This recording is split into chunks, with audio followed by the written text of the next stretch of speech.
See, that's your job. So when you say about that focus, Jack Lemmon was focusing. So I don't know how you can not be in the scene. If we're doing the scene, I'm supposed to listen. How can you not be in the scene?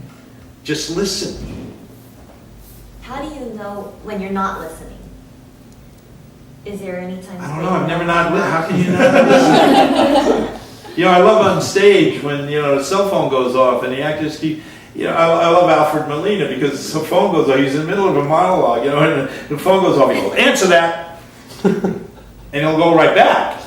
You know, as Lombardi, I would turn around, you know, if we're doing this, like we're sitting with Judith and we're doing this scene and the cell phone went off, I just paused for a second. Then went off the second time, I just got up and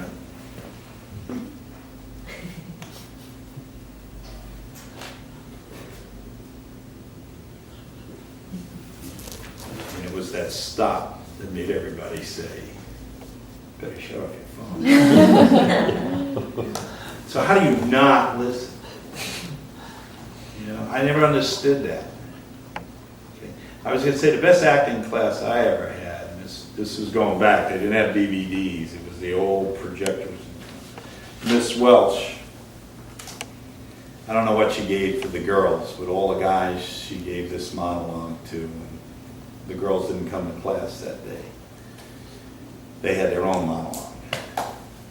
And it was the worst thing in the world. It was lines like, nothing looks as dead as the dead. Have you ever walked the earth in another man's shoes? You know? Life has a meaning. What's it all mean? I mean, it's every cliche there is. It was horrible. I got about 3 lines out when I had to go, and she got her cane.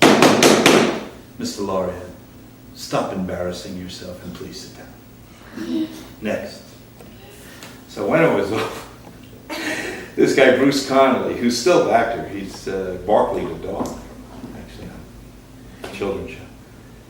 He said, but Miss Welch, that was the worst dialogue I've ever had. And then she moved these curtains. There was an old screen. She had a projector. And she showed Tyrone Power in The Razor's Edge doing the same exact words. And he's good. And it's hard to be good. You got to remember, before television, soap opera was a genre, and The Razor's Edge is really a form of a soap opera. And he's great. And then she, after the scene, I have it in here, she shut it. And she said, the difference is Mr. Power is an actor. And you all became critics. When I got my 2-year contract on One Life to Live, the soap opera, I had the worst dialogue in the world. And I would watch Razor's Edge over and over again, and I would never not commit to listening or going after the worst freaking dialogue in the world. I was supposed to work 4 days. I was there 2 years.